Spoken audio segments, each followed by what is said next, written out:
Did you know that there are 4 kinds of Roth IRA distributions?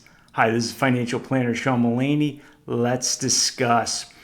So Roth IRAs, tax-free growth for retirement. What's not to love?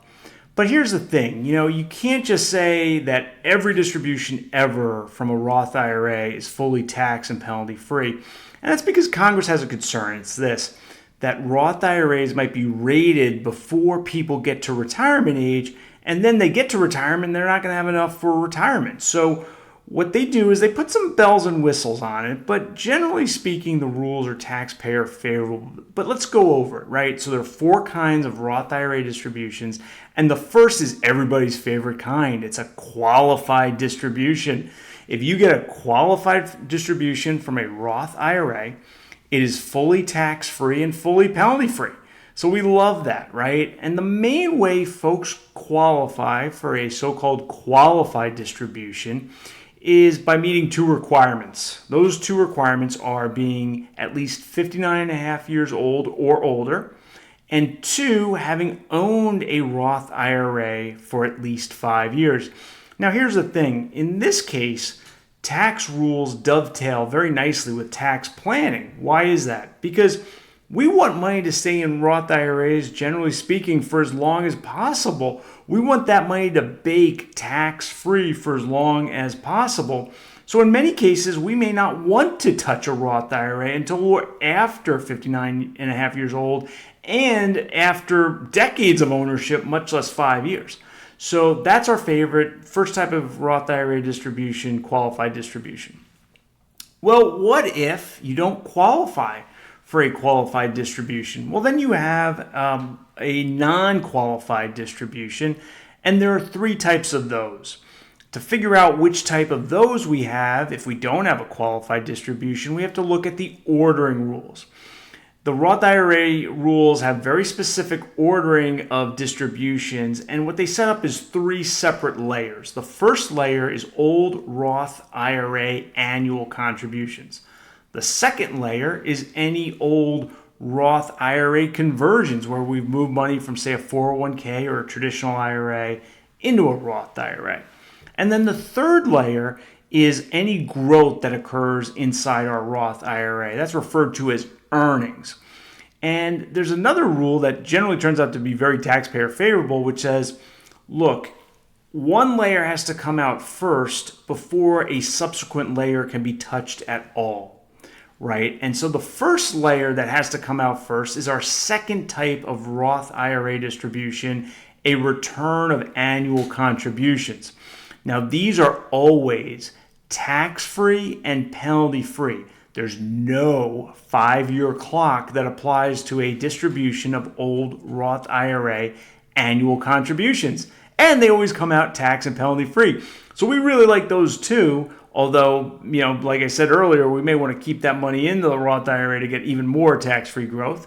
But our first 2 types of Roth IRA distributions, qualified distributions and returns of annual contributions, are all tax and penalty free. No wonder people love the Roth IRA. Now let's get to our third type of Roth IRA distribution, which is a return of Roth conversions. Okay. Now, good news there, those always come out of the Roth IRA fully tax-free. All right. But they don't always come out of the Roth IRA penalty-free. Now, sometimes they do, but here's the thing. If one is under age 59 and a half and is taking out a former taxable conversion that was done less than 5 years ago, then guess what? That is subject to the 10% early withdrawal penalty, right? So it's not subject to tax, but it is subject to the early withdrawal penalty.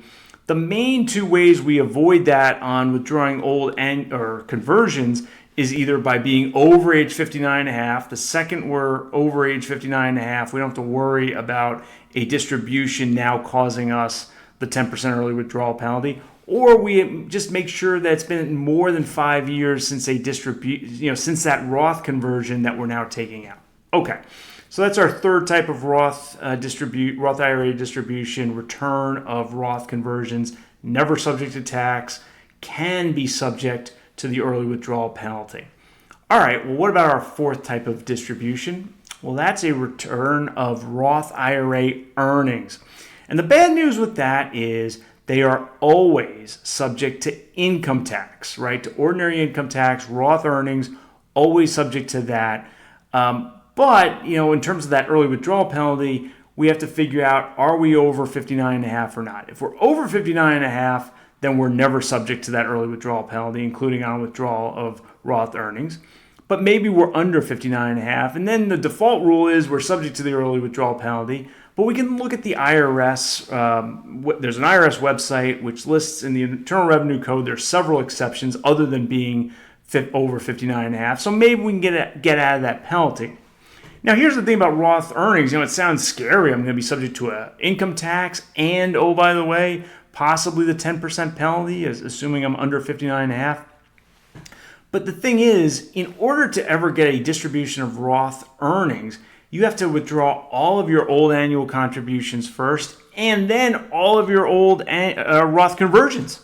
So as a practical matter, there aren't that many distributions out there of Roth IRA earnings. Does it happen? Sure, but it, generally speaking, is pretty rare, right? So those are the four types of Roth IRA distributions.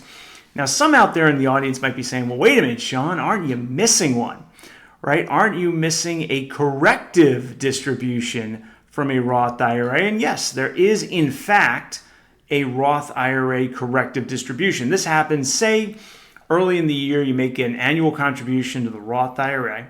And then late in the year, you're doing well at work, you get a big bonus, and you look at your modified adjusted gross income, and, oh, I don't qualify to have made that annual contribution to a Roth IRA. My MAGI is too high. So to avoid a 6% excess contribution penalty, what I do is I take out a corrective distribution of that annual contribution plus any net income attributable to that annual contribution while the money was in the Roth IRA. I take that out, and that's a corrective distribution.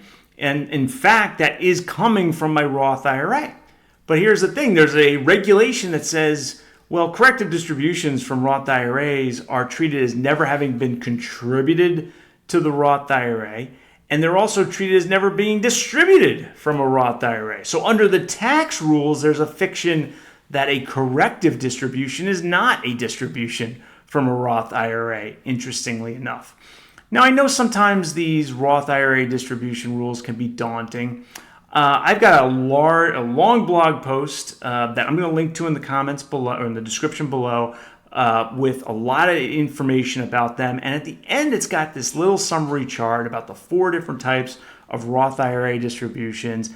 While that's not going to answer every last question in the world, I think that provides a nice educational background so that you can digest these 4 types of Roth IRA distributions. I hope you enjoyed this video. If you did, please mash that like button and subscribe to my channel. I'll see you next time.